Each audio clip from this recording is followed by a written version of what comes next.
दोस्तों, ऐसे कम ही गुप्त राज होते हैं जो हम दूसरों के कानों में पड़ने नहीं देना चाहते। अक्सर परिवार में अशांति का कारण हम स्वयं ही होते हैं। हम इस बात को देख पाए या भले ना देख पाए, पर यह असल में सत्य है, क्योंकि जाने अनजाने में मूर्खता के बस हम खुद ही अपनी वो बातें दूसरों को बता देते हैं जो हमें कभी भी नहीं बतानी चाहिए थी। और वही बातें जो जाने अनजाने में हमने किसी दूसरों के सामने बता दी थी, वही हमारे दुख का कारण बन जाता है और वही हमारे झगड़े का कारण भी बन जाता है। और फिर बाद में हमें पछतावा होता है कि मुझे ये बातें किसी को नहीं बतानी चाहिए थी। ये मेरी ही गलती हुई कि मैंने जाने अनजाने में ये बातें सभी को बता दी। इसलिए दोस्तों, आज की जो बुद्ध कहानी हम आपको सुनाने वाले हैं, उससे सुनने के बाद आपको 7 ऐसी बातें पता चलेगी जो आपको कभी भी किसी को नहीं बतानी चाहिए। क्यों नहीं बतानी चाहिए और इसके पीछे क्या कारण है, हम आपको इस वीडियो में विस्तार से बताएंगे। तो चलिए कहानी शुरू करते हैं। एक समय की बात है, एक नगर में आकाश नाम का एक युवक रहा करता था। वो युवक बहुत गरीब था। 2 वक्त की दाल रोटी भी बड़ी मुश्किल से उसकी नसीब होती थी। किसी काम की तलाश में वो दिन रात खोज करने पर भी उससे कोई काम नहीं मिल रहा था। फिर एक दिन उसने अपनी पत्नी के सामने अपनी सारी समस्या बता दी। उसने अपनी पत्नी से कहा कि मैं जिस जगह भी काम मांगने के लिए जाता हूँ, तो हर कोई मुझे ये कहकर काम नहीं देते हैं कि हमारे यहाँ काम की जरूरत नहीं है। मैं काम की तलाश कर कर के थक चुका हूँ। मुझे समझ में नहीं आता है कि मैं तुम लोगों का पेट कैसे भरूं, अपने बच्चों को कैसे पालूंगी, और ये चिंता मुझे दिन रात खाए जा रहा है। ये सुनकर उसकी पत्नी कुछ सोचकर कहा कि तुम एक आदमी के पास एक बार ही काम मांगने के लिए जाते हो, और जब वो काम नहीं देता तो तुम दोबारा उसके पास जाते तक भी नहीं हो। अगर तुम्हें उनसे काम लेना है तो तुम्हें हमदर्दी जतानी होगी, तुम्हें उनसे हमदर्दी हासिल करनी होगी, अपनी गरीबी दिखानी होगी, ताकि वो लोग तुम्हारे मजबूरी समझकर तुम्हें काम पर रख ले। इसलिए आप शर्म मत करो, उनसे अपनी मजबूरी बताओ, अपनी गरीबी बताओ, और इसी उपाय से तुम काम पा सकते हो। ये सारी बात आकाश की मस्तिष्क में बैठ गई और अगले ही दिन काम मांगने के लिए वो उसी सेठ के पास जा पहुंचा जहां पर वो पिछले दिन काम मांगने के लिए गया था।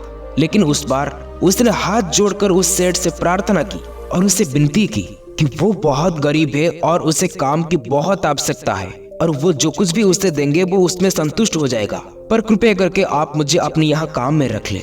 उसकी ये हालत देखकर उस सेठ ने उसे अपने यहाँ काम में रख लिया और वो रोज वहाँ पर काम पर जाने लगा। अंदर ही अंदर वो बहुत खुश था कि उसे काम तो मिल गया, लेकिन दुख सिर्फ इस बात की थी कि उससे तनख्वाह दूसरे लोगों से कम मिलता था।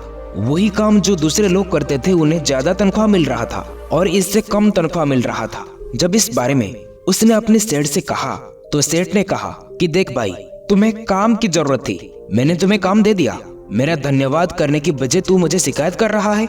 ये बात सुनकर आकाश वहीं पर चुप हो गया। ये बात कहीं ना कहीं सत्य थी। सस्ती सेठ ने तो उसकी मजबूरी के हिसाब से ही काम दे दिया था और इसलिए वो उसे अपने अनुसार ही तनख्वाह दे रहा था। लेकिन धीरे धीरे उसने ये बात अपने सगे संबंधियों और अपने दोस्तों को भी बताना शुरू कर दिया कि उसका सेठ कैसा आदमी है और उसे कितना तनख्वाह दे रहा है। समय बीतता रहा और आकाश पूरी लगन के साथ अपना काम करता रहा। लेकिन जब परिस्थितियां बदलने लगी थी, सेठ अब आकाश से दूसरे लोगों से ज्यादा काम लेता था और अभी भी उससे कम तनख्वाह देता था। ये बात आकाश के मन को बहुत दुख दे रही थी, क्योंकि वो दूसरों से ज्यादा मेहनत कर रहा था और उनसे कम तनख्वाह पा रहा था। इससे उसके आत्मसम्मान को बहुत गहरी चोट पहुंची और धीरे धीरे उसका मन अपने काम से हटने लगा। उसका मन काम में लगता ही नहीं था। जाहिर सी बात है कि ऐसी जगह में किसी का मन लगेगा जहां आदमी को अपने आत्मसम्मान के साथ समझौता करना पड़े। इसलिए जल्द ही उसने काम को छोड़ दिया और वो घर पर आकर खाली बैठ गया। अब उसके पास घर का खर्चा चलाने के लिए भी पैसा नहीं बचे थे। इसलिए उसने अपने संग संबंधियों और अपने दोस्तों से सहायता मांगना शुरू कर दी। लेकिन उसके दोस्त उसके सामने तो उसे दया का पात्र समझते थे, उसे दिलासा देते थे, लेकिन पीछे से उसका मजाक उड़ाते थे और कहते थे कि ये कितना बेवकूफ है। सेठ ने इससे इतना काम लिया और बेचारा को पैसा भी नहीं दिया, और हम इसको पैसा दें तो ये कल हमारा भी पैसा वापस नहीं कर पाएगा। इसकी ऐसी हालत है, काम तो इसके पास कुछ है ही नहीं, पैसा कहाँ से ला कर देगा ये हमें। और इसी वजह से आकाश की हालत दिन भर दिन खराब होते जा रहा था और वो दिन रात तनाव में रहने लगा। वही दोस्त, वही सगे संबंधियों जो उसको अपने होने का दिखावा कर रहे थे, वो उसे दया का पात्र समझते थे। उन्हें उसके ऊपर तरस आ रहा था। सब लोग आकर उसे ध्यान तो बहुत दे रहे थे, लेकिन कोई सहायता नहीं करता था।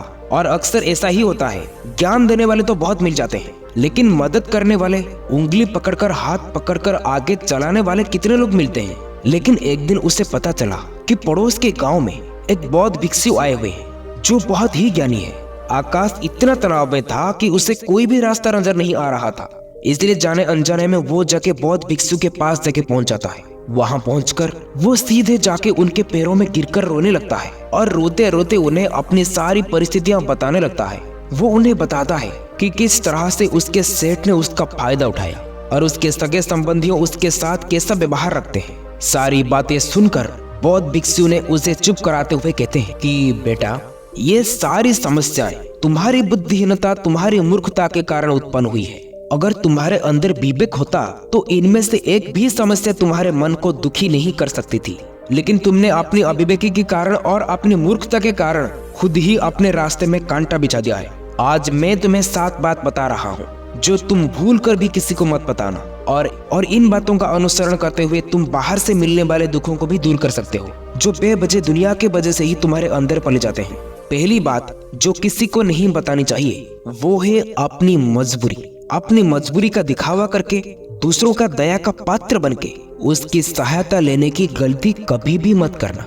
ये हो सकता है कि वो आज तुम्हारी मजबूरी देखकर तुम्हें सहायता कर सकता है, लेकिन कल वो तुम्हारा फायदा उठाने से नहीं चुकेगा, और अगर फायदा भी नहीं उठाया तो दूसरों के सामने तुम्हारा मजाक बनाने में वो आदमी कभी भी नहीं चुकेगा। इसलिए कभी भी अपनी मजबूरी का दिखावा मत करो। अगर घर में 2 रोटी है, सूखी रोटी है, तो उसको खाकर सो जाओ, लेकिन किसी दूसरे आदमी को इसके बारे में भनक तक भी नहीं लगनी चाहिए। जरा आप खुद सोचो, अपनी मजबूरी बताने का क्या मतलब होता है। एक इंसान का या तो वो दूसरों से सहानुभूति हासिल करना चाहता है या फिर उनसे कोई आर्थिक मदद चाहता है, लेकिन अगर दोनों ही परिस्थितियों में आप देखें तो दूसरा आदमी आपका फायदा उठाने से नहीं चुकेगा। अगर वो फायदा नहीं भी उठाएगा तो अपनी नजर में वो आपको मूर्ख ही समझेगा, बेवकूफ समझेगा, और दूसरों के सामने वो आपका मजाक तो जरूर बनाएगा। इसलिए अपनी मजबूरी के बारे में किसी को भी मत बताएं। दूसरी बात जो किसी को नहीं बतानी चाहिए वो है अपनी अतीत की गलतियां और भविष्य की रणनीतियां। कि अगर हम अपनी अतीत की गलतियां किसी दूसरों को बताते हैं तो उसका क्या प्रभाव होगा। वो गलतियां ठीक तो नहीं की जा सकती, लेकिन उन्हें बताने का क्या मतलब रह जाता है। इसका मतलब ये है कि आप अपने अंधेरे पक्ष को खुद ही दुनिया के सामने बता रहे हो, यानी कि आप खुद अपनी गलतियां दूसरों के सामने बता रहे हो। और इससे क्या होता है, इससे वो आदमी के नजर में आपका एक बुरे चरित्र गठित हो जाता है और वो भविष्य में हमेशा आपको उसी नजर से ही देखता है। इसलिए किसी भी आदमी के नजर में अपने बुरे चरित्र घटित मत होने दो। और जरा सोचो कि आप व्यर्थ में ही अपने भविष्यों की रणनीतियां दूसरों के सामने बता रहे हो। जो लोग आपके काम के हिस्सा नहीं है उनके सामने अपनी भविष्य की रणनीतियां बताने से आपका क्या फायदा होगा।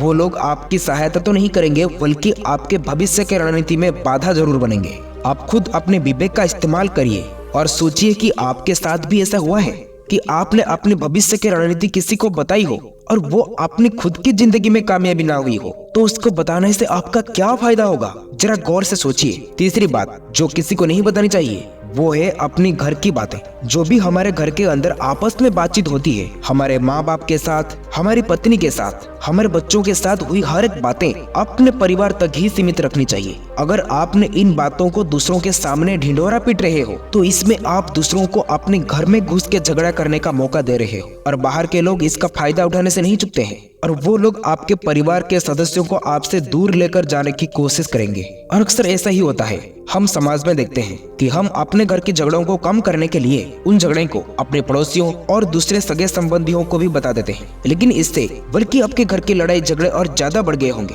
और जाहिर है वो बढ़ेंगे। मान के चलो कि आप अपने माँ बाप के बात दूसरों को बताएं और दूसरे लोगों से आपके माँ बाप ये बात सुने, तो ये बात उन्हें बुरा लगेगा कि हमारे घर की बात बाहर कैसे गया, और वो गुस्सा होकर ये भी सोचेंगे कि हमारे बेटा हमसे बताए बगैर दूसरों को ये बात क्यों बता रहा है। इसलिए अपने घर की बातें और अपने घर की लड़ाई किसी के सामने भी नहीं बताना चाहिए। चौथी बात जो तुम्हें मैं बताने जा रहा हूँ वो बात किसी को भी नहीं बतानी चाहिए। वो सुनने पर बहुत अजीब लग सकती है, लेकिन उसका सत्य भी हम आपको एक तर्क के माध्यम से देंगे कि अपने आमदनी किसी को भी मत बताना।